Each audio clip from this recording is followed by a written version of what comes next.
আমি একদিন সন্ধ্যা হব, অন্ধকারে হারিয়ে ফেলে খুঁজবে যখন, বটের ধারে ধানসিঁড়িদের কান্না হব। মাঝির হঠাৎ অবাক ভুলে বৈঠা হারা নায়ের মতন আমি অমন ভেসেই যাব।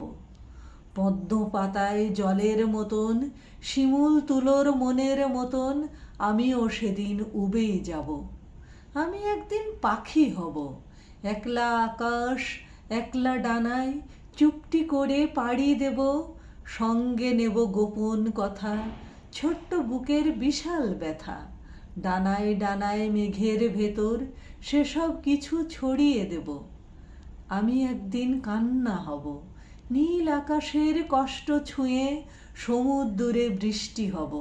হারিয়ে যাওয়া সেই তো ভালো, যেমন ছিলাম রোজ থেকেও তেমন করেই হারিয়ে যাব। আমি একদিন নিখোঁজ হব। আমি একদিন নিখোঁজ হব লিখেছেন সাদাত হোসেন।